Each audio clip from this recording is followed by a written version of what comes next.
and sleeping, cause I got something to prove. I gotta take what I hate and finally make a move. I think of you and all the hi friends, എല്ലാവരും സുഖമായിട്ടിരിക്കുന്നല്ലോ. നമ്മളിന്ന് പച്ചമുട്ടയും പുഴുങ്ങിയ മുട്ടയും ഉപയോഗിച്ച് തക്കാളി കൊണ്ടൊരു കറിയാണ് ഉണ്ടാക്കുന്നത്.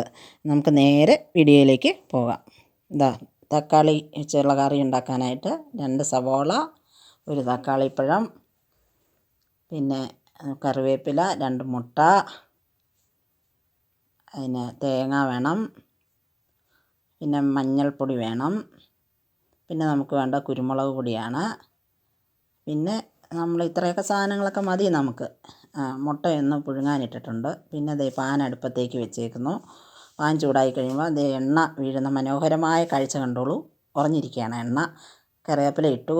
അതൊന്ന് മൂത്ത് വരുമ്പോഴേക്കും നമ്മൾ സവോള ഇട്ടു കൊടുക്കുന്നു. സവോളയൊന്ന് വഴറ്റാനായിട്ട് ഇച്ചിരി ഉപ്പിട്ട് കൊടുത്താൽ പെട്ടെന്ന് വഴന്ന് കിട്ടും. അപ്പോൾ അതിട്ടിട്ട് ഒന്ന് അടച്ച് വെക്കുക. അടച്ച് വെക്കുമ്പോഴത്തേക്കും പെട്ടെന്ന് വെന്ത് കിട്ടും.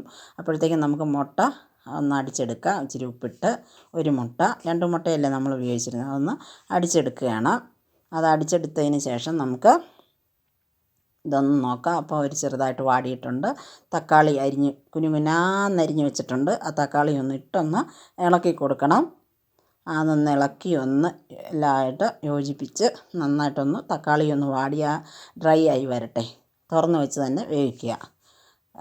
അടച്ച് വെക്കണ്ട. തക്കാളിയുടെ ആ വെള്ളമൊക്കെ ഒന്ന് പോട്ടെ. അങ്ങനെ വെള്ളമൊക്കെ പോയി വരുമ്പോൾ നമുക്ക് മഞ്ഞൾപ്പൊടി ഒന്ന് തൂവി കൊടുക്കണം. അത് കഴിഞ്ഞിട്ട് കുരുമുളക് പൊടിയൊന്ന് തൂവി കൊടുക്കണം. തക്കാളി മുട്ട തോരന ബിഗ് ബോസ് താരം പറഞ്ഞ പോലെ തക്കാളി വെച്ചൊരു കറി ഉണ്ടാക്കിയാലോ, തക്കാളി വെച്ചൊരു കറി ഉണ്ടാക്കിയാലോ എന്ന് പറഞ്ഞില്ലേ. പരിപ്പ് കഴിച്ച് കഴിച്ച് മടുത്തു. തക്കാളി വെച്ചൊരു കറി ഉണ്ടാക്കിയാലോ, തക്കാളി വെച്ചൊരു കറി ഉണ്ടാക്കിയാലോ. ഇങ്ങനൊരു കറിയൊന്ന് വെച്ച് നോക്കും നിങ്ങൾക്ക് എല്ലാവർക്കും ഇഷ്ടമാവും. നല്ല ഇടയ്ക്കിടയ്ക്കൊക്കെ ഒരു ചെറിയ ചെറിയ കാര്യങ്ങളൊക്കെ ഒരു ഫുഡ് ഉണ്ടാക്കുമ്പോൾ ഒരു വ്യത്യസ്ത രീതിയിലൊക്കെ കഴിക്കണം. എന്നും ഒരുപോലൊക്കെ കഴിച്ച ഒരു സുഖമില്ലല്ലോ. അതുകൊണ്ട് ഇച്ചിരി തേങ്ങയൊക്കെ തിരുമിയതുണ്ട്, അതും കൂടെ അങ്ങോട്ട് ഇട്ട് കൊടുക്കുന്നു. വഴന്ന് വന്നിട്ടുണ്ട്. അതെല്ലാം കൂടി ഒന്ന് ചേർത്ത് ഇട്ട് മിക്സ് ചെയ്തു. അപ്പം നല്ല ഡ്രൈ ആയി. അതും ഒന്ന് ഡ്രൈ ആയി വന്നു കഴിയുമ്പോഴത്തേക്കും നമ്മൾ അടുത്ത മുട്ട നമ്മൾ കലക്കി വെച്ചിട്ടുണ്ട് ഉപ്പിട്ട്, അതൊന്ന് ഒഴിച്ച് കൊടുക്കുക. എല്ലായിടത്തോട്ടൊന്ന് ചിക്കി കൊടുക്കുക.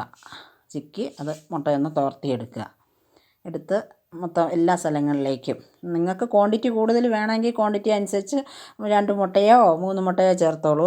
എനിക്ക് ഇച്ചിരി കുറച്ച് കറി മതി, അതുകൊണ്ടാണ് ഞാൻ ശകലം ചെയ്തേക്കുന്നത്. പിന്നെ പുഴുങ്ങിയ മുട്ട ചെറുതായിട്ട് അരിഞ്ഞ് വെച്ചിട്ടുണ്ടായിരുന്നു, അതും കൂടെ ഇതിൻ്റെ കൂടെ യോജിപ്പിക്കുകയാണ് ചെയ്യുന്നത്. അതും കൂടെ ഒന്ന് യോജിപ്പിച്ച് നന്നായിട്ട് എല്ലാ വശത്തേക്കും ഇതിൻ്റെ ആ മുളക് പൊടിയുടെയും കുരുമുളകിൻ്റെയും എല്ലാം മുട്ടയിലേക്ക് ഒന്ന് പിടിക്കുന്നിടം വരെ ഒന്ന് ഇളക്കി കൊടുക്കുക. അത് പൊടിഞ്ഞു പോയാലും കുഴപ്പമൊന്നുമില്ല, അതങ്ങനെ യോജിച്ച് കിടക്കട്ടെ. അപ്പോൾ കുട്ടികളൊക്കെ ഇതൊന്ന് പെറുക്കി തിന്നാനും നോക്കും. അതിനകത്തൊന്ന് നല്ല രസമാണ് അത് കഴിക്കാനായിട്ട്. ടേസ്റ്റും നല്ല ടേസ്റ്റാണ്.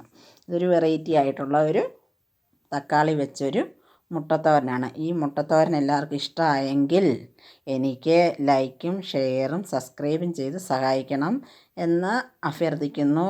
വീണ്ടും കാണും വരെ Tata, bye bye. Thank you for watching.